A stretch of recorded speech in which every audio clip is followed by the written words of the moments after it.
today, and today I'm going to be sharing book mail. So any books that have been sent to me by friends or publishers in the last, month or two.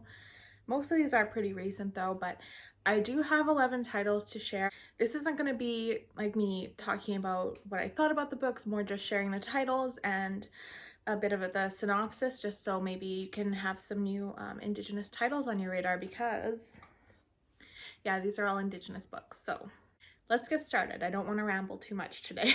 So the first book I have is actually a children's book, and it is called Raven, Squawk, Orca, Squeak by illustrator Roy Henry Vickers. So this is a sturdy little book, which is good when it's aimed at a younger demographic because it's very durable. This aids in child language development. So inside you'll just have like simple sounds that you might hear on the West Coast. And yeah, beautiful illustrations. So I really enjoyed this. I read this to my little brother. Harbor Publishing was kind enough to send this to me. So next is an anthology. It's called Sovereign Erotics, a collection of two-spirit literature. This was sent to me by my friend Laura, whose Instagram handle is the tallest pineapple on Bookstagram. It's a collection I've had my eye on for a while. This was published by the University of Arizona Press in 2011. And I'll just read the back. I can probably explain it better than I have since I haven't read it.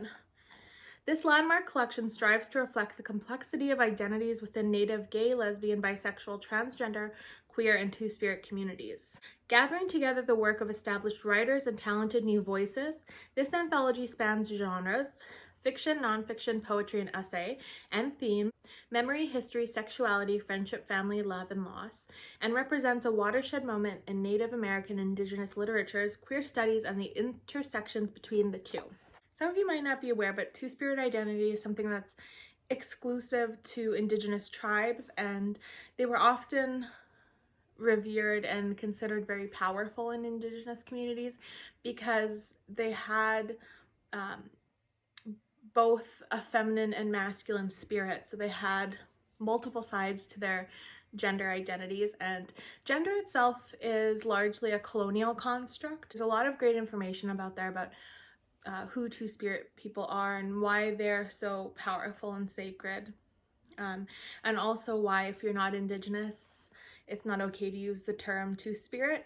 So there's lots of great information on that online. As a straight Indigenous woman, I don't think it's really my place to kind of try and educate on that, so there's a lot of great resources that you can access. So next up is In the Night of Memory by Ojibwe author Linda LeGarde Grover. I have read a previous work of Grover's that was nonfiction, and I really enjoyed it. So when University of Minnesota Press offered to send this to me, I jumped at the opportunity. This is a work of fiction, and it's about two sisters kind of finding themselves on an Ojibwe reservation and working through their grief. So I'm very excited to read this. The blurbs on the back, the review blurbs, all sound amazing, so very excited to give this one a read. It was just published in June 2020, so you can find this if you're interested also. Next up is The Mason House by French Anishinaube author T. Marie Bertineau. The author actually reached out to me on Instagram and arranged for Lanternfish Press to send me a copy. So I'm very grateful. This is her debut memoir, and it focuses on her childhood growing up in poverty, and how her family's life was affected by the passing of her grandmother, and how they struggled with, as I mentioned, poverty, addiction, abuse, and how the ties to her mother's Ojibwe culture really just kind of helped them find solace and identity. So I'm really excited to read this. It is going to be available on September 29th, 2020. So I'm hoping to finish this in the next couple of weeks. The next was again gifted to me by my friend Laura, the tallest pineapple.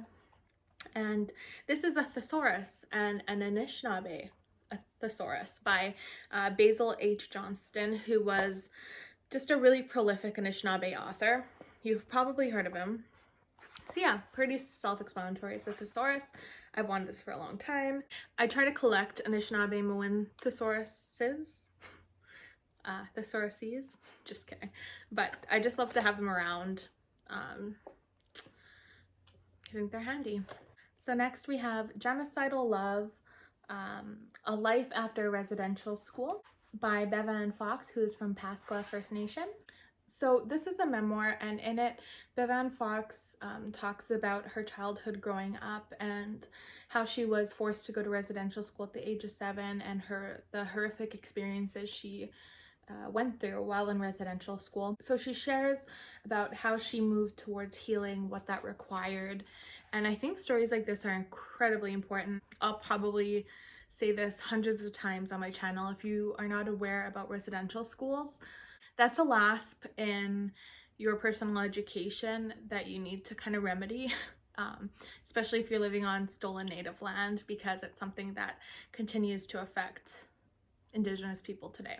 And this is going to be published on September 12th, so I'm going to try to finish it before then and get a review up. And next is a book of poetry called What the Chickadee Knows by Anishinaube author and linguist Margaret Noodin. I have read not a lot, I've read one of her works before, which was kind of about Anishinaabe ways of writing, which was amazing. This is her new book of poetry, and in it, the poems are they were first conceived in Anishinaabemowin and then translated to English. So in it, you'll get the poem first in Anishinaabemowin and then in English, which is something I always appreciate from Anishinaabe authors, and I'm really excited to read this one. So next up is Calling My Spirit Back by Elaine Alec, who is from the Squawk Nation and the Squeak Nation. Elaine was kind enough to reach out to me on Instagram. That's where I found out about her and her work, and she's just an amazing person. It says here that Elaine has spent over 20 years in over 100 communities across Canada to promote healing and wellness with Indigenous knowledge. So Elaine has just done so many amazing things, and the next amazing thing she's doing is writing this book. These are a collection of Elaine's life stories mixed with traditional teachings, and from how it sounds, I just think that this book will be good for Indigenous healing, and I'm just really excited to read it. And next up, I was sent the next 2 books, actually, from House of Anansi Press, who are always so kind to me. And the first is Indian Coping Mechanisms by Cree author, scholar, and poet Billy Ray Belcourt. Notes from the Field. So this was the winner of the Griffin Poetry Prize. I've wanted to read this for a long time. I've never heard anybody dislike Belcourt's writing, and specifically this. I've seen a lot of praise for this, so I'm excited. And on the back here, in a genre-bending constellation of poetry, photography, redaction, and poetics, Belcourt ultimately argues that if signifiers of Indigenous suffering are everywhere, so too is evidence of Indigenous peoples' rogue possibility and their utopian drive. The poet takes on the political demands of queerness, mainstream portrayals of Indigenous life, love, and its discontents, and the limits and uses of poetry as a vehicle for Indigenous liberation. In the process, Belcourt once again demonstrates his extraordinary craft, guile, and audacity, and the sheer dexterity of his imagination. So obviously, just from that, very excited to read this. Okay.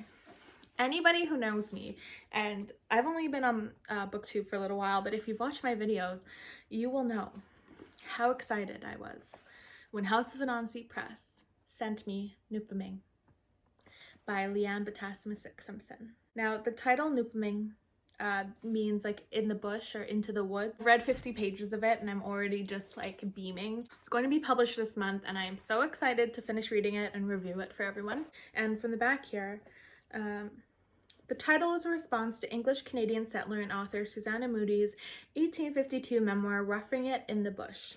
To read Simpson's work is an act of decolonization, degentrification, and willful resistance. It is a breaking open of the self to a world alive with people, animals, ancestors, and spirits who are all busy with the daily labors of healing not only themselves, but their individual pieces of the network, of the web that connects them all together. Enter and be changed. Super, super excited to continue reading this. Probably going to make some more progress today. And last but not least is Elatsoe by Apache writer Darcie Little Badger. I don't generally read YA, but I've said time and time again that I will literally read anything that's Indigenous authored. That's just how it goes. Any genre I'm usually not into, doesn't matter. So Elatsoe herself has powers that she inherited from her Apache family, and she is going to use those powers, I surmise, to deal with the death of her beloved cousin. So I'm very excited to read this. A lot of great reviews on this already, so I'm sure that I'm going to enjoy it as well. And that's it. Wasn't at my most eloquent today, so I apologize, but that's just how it is sometimes. So I hope that you enjoyed watching. I hope that maybe you got some new titles for your TBR. I hope you're doing well, and miigwech for watching.